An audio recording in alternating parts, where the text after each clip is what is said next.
Sir Dalai Lama పునర్జన్మ politics భారత China సంవాదం ఇదొక చిన్న పిట్టకథ లాంటిది. దలైలామా అనే ఆయన టిబెట్ నుంచి వచ్చేసి పలాయనం పడి భారతదేశంలో ధర్మశాలలో అనే చోట మన ప్రభుత్వం ఆయనకు పూర్తి వసతి కల్పించింది. రాజకీయ పునరావాసం కోరే వాళ్ళకి మేము ఎప్పుడు ఆశ్రయం ఇస్తాం అనేది భారతదేశం యొక్క విధానం.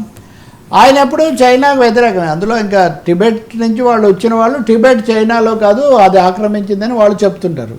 భారతదేశం ఆ వైఖరితో లేదు. భారతదేశం చైనాతో, టిబెట్తో సహా చైనాతో మనం సంబంధాలు కలిగే ఉన్నాం. టిబెట్ని చైనాలో అంతర్భాగం అని మనం గుర్తిస్తున్నాం. కానీ దలైలామా బుద్ధుడి అవతారం అని, ఈయన 54వ దలైలామానో ఏదో, బుద్ధుడి పునర్జన్మ అని, లామా అని కూడా అంటారు వాళ్ళు. ఇప్పుడేంటి, ఆయన 90వ జన్మదినం నిన్న జరిగింది. 90వ జన్మదినం జరిగింది. ఈ జన్మదినం తర్వాత ఎవరు, తర్వాత అవతారం ఇంకొకరు రావాలి. అవును. సో అవతారం కర్మపలామా అని ఒకడు ఉండేవాడు. వాజ్పేయి ప్రధానిగా ఉన్నప్పుడు ఈ కర్మపలామా కూడా చైనా నుంచి పారిపోయి వచ్చాడు. ఆయన వారసుడిగా ప్రకటించబడినవాడు. ఆ తర్వాత ఆయనకు మనం ఆశ్రయం ఇచ్చాం, కానీ ఆయన హఠాత్తుగా ఒక రోజు ఇక్కడి నుంచి మాయమైపోయాడు. అంటే దీని అంతటిని బట్టి మీకు తెలుస్తుంది ఎన్ని రకాల ఇవి ఉన్నాయో. ఆ మధ్య నంద్యాలలో ఒక అమ్మాయి దలైలామా అవతారం అని శాంభవి అనుకుంటా, అదో పెద్ద దుమారం నడిచింది. ఇవన్నీ కూడా అండి మతంతో, ఆధ్యాత్మికతతో, భక్తితో ఏమాత్రం సంబంధం లేని కొన్ని శక్తులు అక్కడ చేరే ఒక వ్యవహారం. ఇప్పుడు దలైలామా 90వ జన్మదినం సమయంలో తర్వాతి, అంతకుముందు ఆయన చెప్పాడు నా తర్వాత ఎవరో నేను ఆ రోజు చెప్తానని. నిజంగా చెప్పాలంటే తర్వాత పునర్జన్మ ఏదనేది ఎవరికి తెలియదు కదా. ఇప్పుడు భారతదేశం తరఫున మంత్రిగా ఉన్నటువంటి కిరణ్ రిజిజు ఒకటి చెప్పాడు, ఆ విషయం పూర్తిగా దలైలామా ధర్మశాల చూసుకుంటారు, మాకేం సంబంధం లేదు అన్నారు. దీని మీద చైనా అభ్యంతరం చెప్పింది. దలైలామా ఎలా చెప్తాడు, అది మతపరంగా ఆధ్యాత్మికంగా తేలాల్సిన విషయం కదా.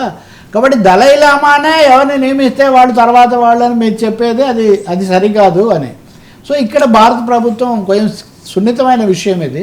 ప్రభుత్వం చిన్న వివరణ ఇచ్చింది. ఏమని అంటే, మేము ఆ విషయం పూర్తిగా ధర్మశాలకు వదిలేసాం, కానీ అంటే మంత్రి ప్రకటనను పరిగణనలోకి తీసుకోకండి.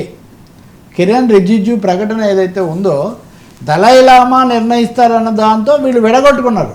అది పూర్తిగా ధర్మశాలలో ఉన్నటువంటి ఆ టిబెట్ ఆ ధర్మ సంస్థలు అవి చూసుకుంటే, మేము మత విషయాల్లో జోక్యం చేసుకోము.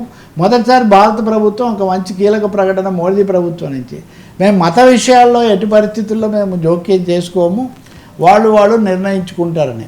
సరే, ఈ ప్రకటన వచ్చినప్పటికీ ఇంకా జన్మదినం జరగల. నిన్న జన్మదినం జరిగింది. జరిగిన తర్వాత దలైలామా ఏం చెప్పాడంటే, అసలు ఒక వారసుని ప్రకటించాలా లేదా, తర్వాత ఎవరు వస్తారు ఏంటి అని నేను నియమించిన కమిటీ నిర్ణయిస్తుంది అని చెప్పారు.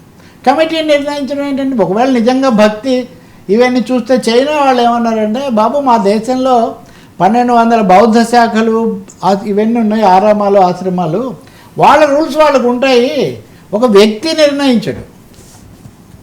దలైలామా అనే ఒక వ్యక్తి మొత్తాన్ని కూడా నిర్ణయించడు. ఏం జరుగుతుందనేది వాళ్ళ ఆచారాలు, విశ్వాసాల ప్రకారం జరగాలి, కానీ ఇందులో ఎవరు తలదూర్చకూడదు అనే వైఖరి. మొత్తం మీద భారత్ చైనా దలైలామా విషయంలో ఘర్షణ రాకుండా ఎవరి వివరణ వాళ్ళు ఇచ్చి సరిపెట్టారు. కానీ దలైలామా మటుకు చాలా రాజకీయం కొనసాగిస్తున్నట్టుగానే ఉంది. ఆయన పోయిన తర్వాత కూడా తన గ్రిప్ అలాగే ఉండాలని కోరుకుంటారేమో తెలీదు. ఈరోజు రేపులో మనకు దానికి సంబంధించి మరింత సమాచారం రావచ్చు. అసలు ఆయన తర్వాత వ్యవస్థ ఏమవుతుంది, అంత బలంగా నాయకుని ఇంకొని మనం గుర్తిస్తామా అన్నది కూడా మనం చూడాలి. బట్ దలైలామా ఓకే, చైనా అయితే వ్యతిరేకంగా పరిగణిస్తుంది, అందులో ఇంకేమీ భిన్నాభిప్రాయం లేదు.